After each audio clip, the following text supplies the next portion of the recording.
सब नंबर 54 आखिर है क्या ये? देखिए, ये बात तो हम सभी को पता है कि मौनी अमावस के दिन महाकुंभ में जो भी भगदड़ हुई उसमें प्रशासन ने मृत लोगों की संख्या 30 बताई है।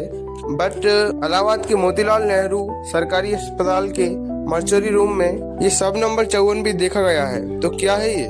So welcome everyone to Have You Ever.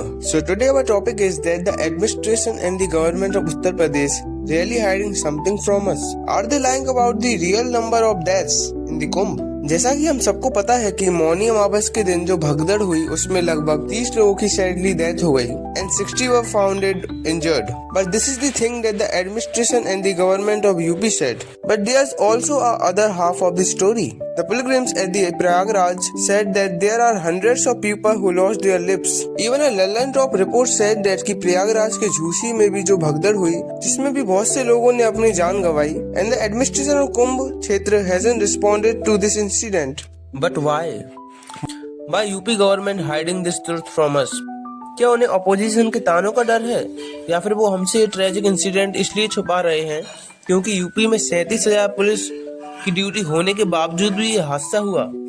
According to the source of the Indian Express, Kumbh DIG Vaibhav Krishna said that footage of the incident will be thoroughly examined, including recordings from the cameras installed at the site.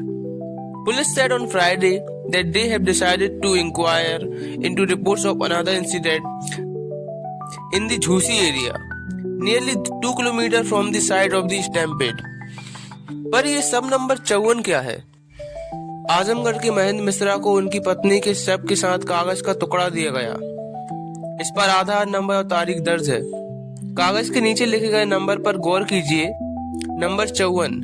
कागज को देखने से 2 सवाल उठते हैं. पहला, इस पर किसी डॉक्टर या अधिकारी के सिग्नेचर क्यों नहीं है? दूसरा और महत्वपूर्ण सवाल, नंबर 54 क्या है? द क्वेंटर ने इसे मेतका रवि कला के बेटे से बात की. उन्होंने कहा, कागज के अलावा मेरी माँ के हाथ पर भी यही नंबर लिखा था. इतना ही नहीं, जिस कवर में माँ के शव को लपेटा गया उस पर भी यही नंबर था. और हमारे सनातनी धर्मगुरु तो और महान है. वो कहते हैं कि गंगा किनारे जो मरेगा वो मरेगा नहीं बल्कि मोक्ष प्राप्त करेगा. तो वहीं जगत गुरु अभिमुक्तेश्वरानंद जी ने भी कह दिया कि कहे तो आपको भी मोक्ष प्राप्त करा दें धक्का मारकर. क्या धीरेन्द्र कृष्ण शास्त्री जी के और रूलिंग पार्टीज के मेंबर में कोई आम आदमी की जान की यही कीमत है कि अगर इतना बड़ा कोई आयोजन हो रहा है तो कुछ जाने तो जाती ही है.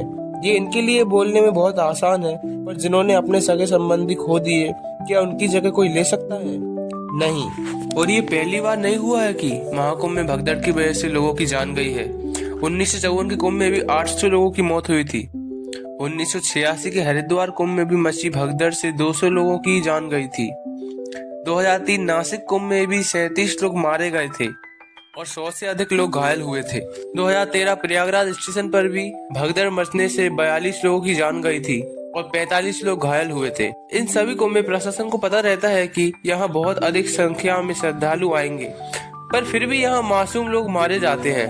पर इस बार तो भीड़ इसलिए भी ज्यादा हो गई क्योंकि यूपी गवर्नमेंट व धर्म गुरुओं ने महाकुंभ का यह कहकर प्रचार किया कि 144 साल बाद आ रहा है. वह यहाँ जो नहीं आएगा वो देशद्रोही कहलाएगा. क्या सच में देशद्रोही?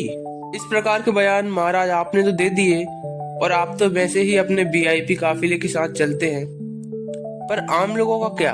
उन बेचारों पे तो ना ट्रेन की कंफर्म टिकट है ना ही कोई VIP पास, और ट्रेन की कंफर्म टिकट होती तो भी क्या हो जाता. इस कुंभ में तो 3rd AC को भी जनरल बोगी बना दिया है. लोगों को प्रयागराज ले जाने के लिए इंडियन रेलवेज ने यूपी में लगभग 3000 ट्रेन चलाई थी, पर ये भी लोगों की संख्या को देखते हुए कम है. इन सभी बातों को देखकर एक ब्रीफ डिस्क्रिप्शन यही निकलता है कि एडमिनिस्ट्रेशन और गवर्नमेंट चाहे जितनी भी कोशिश कर ले, पर जब तक हम लोग खुद अनुशासन नहीं बनाएंगे ये सुविधाएं हमारे लिए कुछ कारगर साबित नहीं होंगी. So with that, I'm ending my video, and guys, do not forget to subscribe my channel. I'll bring so many inside theories to you and facts to you, so thank you.